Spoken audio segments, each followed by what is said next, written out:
Welcome back to my channel.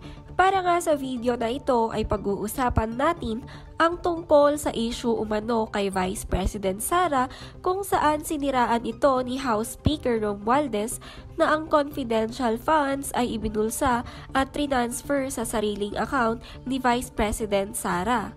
Dito nga sa video na ito ay alamin natin at pakinggan ang isang sikat na vlogger kung saan nais nitong patunayan na ang mga Duterte ay hindi kurakot at ang mga issue na ibinabato kay Vice President Sara ay walang katotohanan. Sa video nga na ito ay mapapakinggan at makikita natin na ang mga Duterte ay napakasimpleng tao lamang at sinabi pa umano ni former President Duterte na hindi sila nagbubulsa at kung totoo nga ang mga paratang sa kanila ay dapat daw may mansyon na siya. Ayon naman sa isang komento, taga Cebu ako, nakita ko lang ang bahay niya sa TV. Katulad siya sa simpleng mamamayan lang kasi pinuntahan ng kapatid ko, hindi ka paniwalaan na president ang nakatira dahil sa napakasimple lang ang bahay. Kaya hanga kaming pamilya namin, sila lang yata ang mga politikong hindi korap sa buong mundo. Kaya ang mga taong galit sa kanila ay maitim ang mga konsensya. Kaya kapag siniraan nila ang mga Duterte, balik agad sa kanila ang bad karma. For me, protected sila sa kahit saan. Ngunit bago nga natin ituloy ang ating video, ay pakihit na lamang ng like at subscribe button, pati na rin ang notification bell para lagi kang updated sa ating mga balita. Magandang araw mga kaibigan.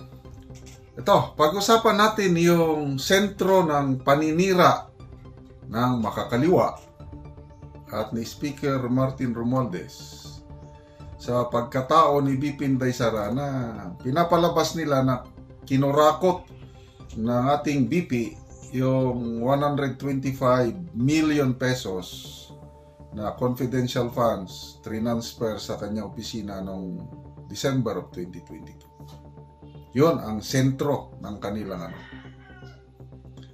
Kailangan patunayan natin na hindi kurakot ang ating VP Inday Sara and the rest of the Duterte family. So paano natin mapatunayan? Okay, pakinggan muna natin si Tatay Digong, yung kanyang mga pahayag sa kanyang programa Gikan sa Masa, para sa Masa, tungkol sa kanilang ari-arian, mansion. May nabalitaan ba kayong mansion ng mga Duterte? Okay? So, kaya i-play ko. Binubulsa lang yan. Kailan pa kami nagbulsa ng gobyerno? Dumaan ako ng presidente, sana may mansyon ako dito bago mauwi ng Davao. Wala nga akong bahay dito. I'm the only president to walang bahay. Wala talaga. Wala. Okay. Wala akong bahay. 7 terms siya na mayor. Tapos, 1 term na congressman. 6 years na presidente. Totoo po yung sinasabi niya, wala siyang bahay. Kasi yung tinitirhan niya ngayon, bahay ng kanyang mga parents. Ancestral home. Nakita ko mismo. Napasyalan ko. When was that? Punta kami sa Davao. Sabi ng driver, Sir, gusto mong makita yung bahay ni tinitira ni Tatay Digong? Si Digong pa ang presidente noon, ha? Sabi ko, yes. Pinuntahan namin ako. Grabe, napakasimpleng bahay. Lumang bahay. Doon siya lumaki at hanggang ngayon doon pa rin siya.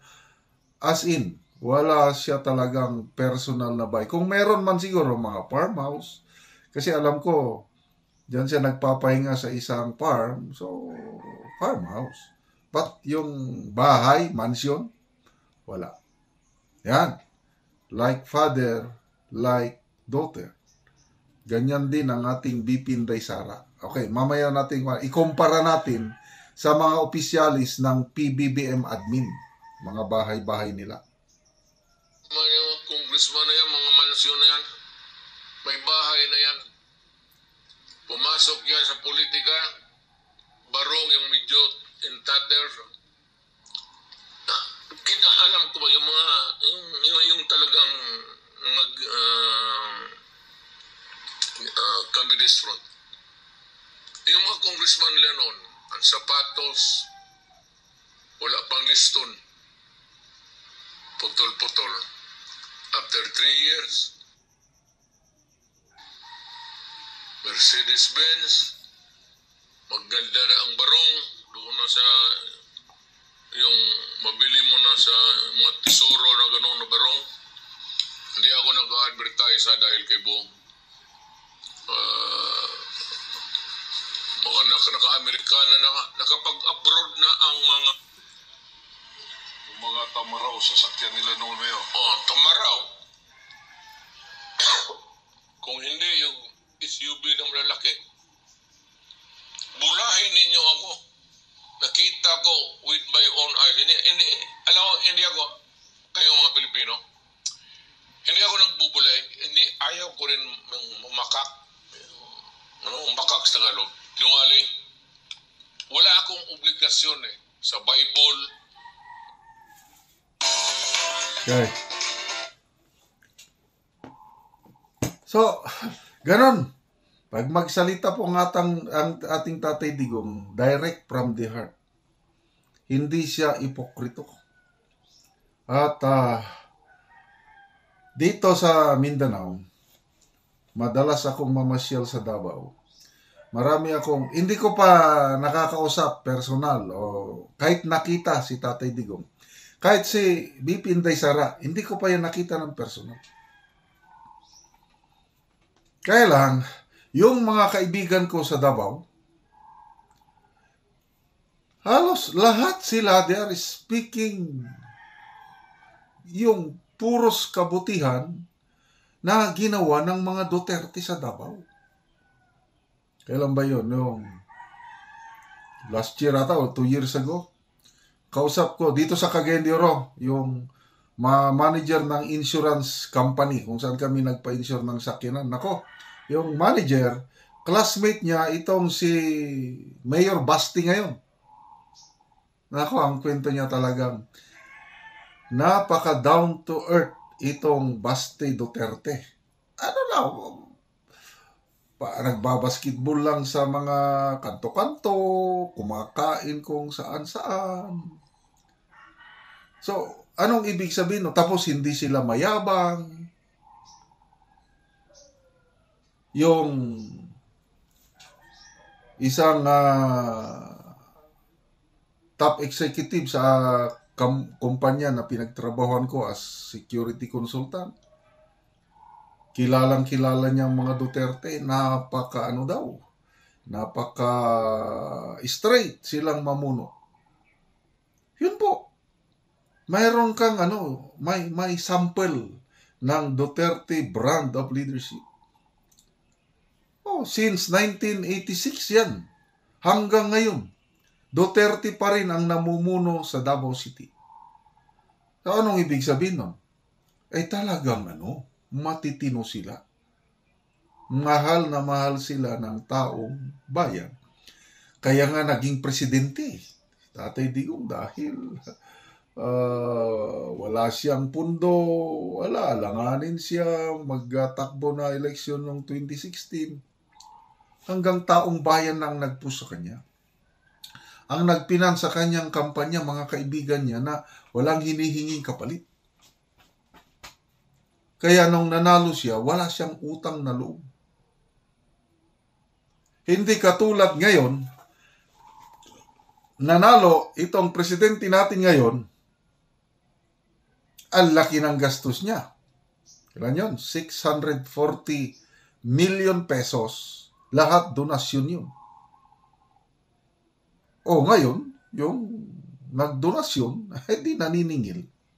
O ano yung expose ni Madam Marlica, yung Mel Robles na yan sa PCSO, nag-donate ng 30 million pesos. Ngayon, juicy, makatas na posisyon ng ibinigay PCSO. Ano pa? Yung napapabalita na papalit, ilalagay na DA Secretary, si Francisco Tio Laurel. nag-donate din ng 30 million. Yun na yung ilalagay sana na DA Secretary, kailan parang napurnada sila. Naunahan sila ni Maharlika at saka ng bilyonaryo.com na binulgar na kaagad, kaya parang napahiya na sila. So ano sa tingin nyo? Itutuloy ba yung designation ni Teo Laurel na DA Secretary? Bilyonaryo na yan. Fishing magnet. So bakit siya i-designate? Klaro na may conflict of interest. Dahil sa utang politika. So, balik tayo sa issue. Wala kang maibato. Panahon ni Tatay Digong, hindi naman siya perpekto. May mga issue din, yung formally. Kaya ngayon, yung mga na-involve sa formally na yung procurement ng mga medical supplies panahon sa COVID, kinasuhan na. Dahil kay Duki, Secretary Duki. Yan ang pagkakamali ni Tatay Digong. Bakit hindi niya pinatalsik kaagad yung Duki na yan? So ngayon, nadadamay siya. But I believe na walang kinalaman si Tatay Digong doon. Ano pang mga, wala. Simple lifestyle. Magkain siya. Kahit hanggang ngayon, yung paborito nga niyang ulam, yung bulkatyong, napakasimple lang. Bukog-bukog, buto-buto ng kalabaw. Pinakuluan lang. Parang balbakwa. Ganun lang, kasimple. Tapos magkain lang sa tabi-tabi. Like father, like daughter. Ano naman ang lifestyle ng ating BP Inday Sara? Kita nyo? Yung vlog ni Maharlika kagabi, binabanggit niya yung mga mansions. Sa La Union, may mansion na nabili. According to Maharlika, ni Jahas, may mansion. Lagdameo, mansion sa Forbes Park. Yung nag-feedback, nagpadala sa akin ng informasyon, si Tamba, dyan sa Cebu. Ganun. May issue pa ng Okada issue na may heavy luggage. Ito ring mga makakaliwa. Binanggit ni Tatay Digong. May kanya-kanyang sakyanan na silang magagara. Mansion, nakakapagpaaral ng mga anak sa abroad. Yan yung mga klase ng tao na nambabato ng putik sa ating BP Inday Sara. Para bang pointing finger na ganyan, kurakot ka, Sara Duterte. Hindi nila alam ilang fingers ang naka-point, 2 lang. Yung 3 pupunta sa kanila. So, ako, I'll stick to my belief na hindi kurakot ang mga Duterte. Hindi sila santo. May mga pagkukulang din. Kailang overall, committed public servant ang mga Duterte. Kitang-kita na dito sa Davao. Yung mga hindi pa nakapunta ng Davao, punta kayo at makikita nyo ang... Naabutan ko, 1985 ako na-assign sa Mindanao. Naabutan ko yung napaka-delikado, na lugar yung Davao noon, 1980s. It's not safe to stay in Davao noon. Punong-puno ng kaguluhan. Pag-upo ng isang Mayor Rodrigo Duterte, 1986, up to now, talaga one of the best cities in the Philippines to live, Davao City. Napakadisiplinado ang mga tao, malinis. Takot akong mag-drive sa Davao City dahil may speed limit sila. I don't know, 40 kilometers per hour. Dapat maingat ka sa pag-drive dahil napaka-stricto sila. Yan po, good governance. Ay papakita sa Davao City. At yan din, napatunayan na ni Tatay Digong yung 6 years niya. Kahit nagka-pandemic tayo, naitawid niya. Kung weak leader pa ang presidente nung panahon ng pandemic, aywan ko na lang. Kaya pasalamat tayo sa Diyos na on the right time, no? Yun, there is a time for everything, sabi ni BP Inday Sara sa mensahe niya.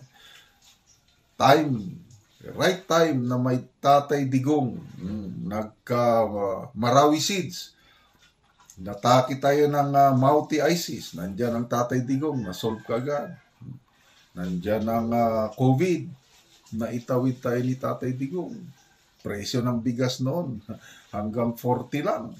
Ngayon, pangako, ibababa ang presyo ng bigas, 20 pesos per kilo. Anong nangyari? Tumaas naman ng 60. Naghahanap ako ngayon ng bigas.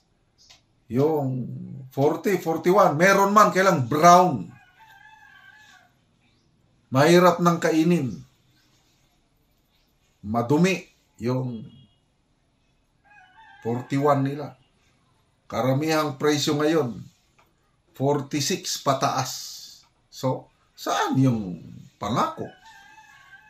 USEC, panganiban ng Department of Agriculture, ang yabang-yabang na narinig ko sa interview mismo, expected ngayong October, presyo ng bigas bababa ng 36 pesos.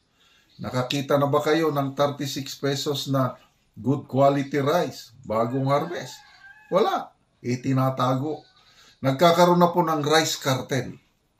Talagang, parang drug cartel, ganyan na rin, rice cartel. Iyan ang nangyayari sa bansa. Bakit? Kasi, ang mga smugglers, hoarders ay kamag-anak, kaibigan. Alam nyo na yun. Hindi ko na i-expound. So, tayo pong mga dides, kapit kamay. Huwag po tayong bibitiw sa ating BP Inday Sara.